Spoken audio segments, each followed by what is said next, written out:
The House Ethics Committee announced today it's investigating New York State Representative George Santos. It comes amid calls for Santos to resign for extensively lying about his resume, and the list is long. Everything from where he went to college, founding an animal charity. He's even accused of swindling a disabled vet.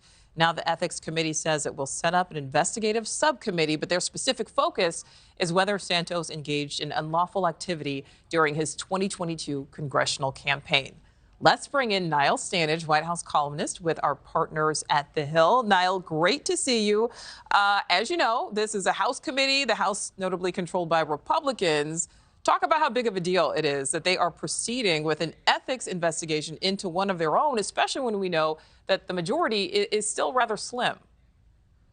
It is a big deal for sure, Nichole, and an ethics committee investigation can ultimately lead to a recommendation of someone's expulsion from the House. Now, this doesn't necessarily lead that far, but to me, this is about Republicans trying to figure out a way to thread the needle on Congressman Santos. They want to keep their distance from him. They want to make clear that they don't approve of his conduct. And this is a way to do that without being asked about it every day or every other day. You simply say, well, the Ethics Committee is looking into that. So it serves a political purpose. All right, so Niall, the panel laying out specific areas of investigation, including whether he violated federal conflict of interest laws, as well as a sexual misconduct allegation.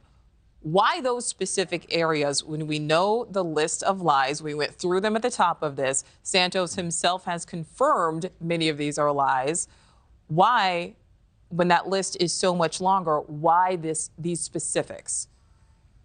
Because the investigation wants to look at things that are more than simply lies. Now, that's not to defend or minimize the lies, but if he has, for example, as he has acknowledged, lied about his educational background or his work background, that's clearly not good. You could argue that it amounts to a fraud upon the voters who, after all, elected him not knowing that those claims were false. But when it goes to the points that you mentioned, Nichole, I think you are seeing the most serious allegations against him, the things that are clearly moral or ethically egregious beyond simply telling a lie. And of course, there is as well a couple of probes into his conduct suggesting that, you know, there could eventually be some kind of criminal charges, even though, of course, he would deny that.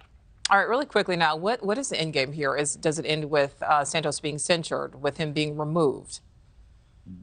Yeah, I think something like censure is quite plausible. Removal is very rarely used, even in ethics investigations. It's only happened 5 times. Might get to that point, but I would tend to think the committee will stop slightly short of that.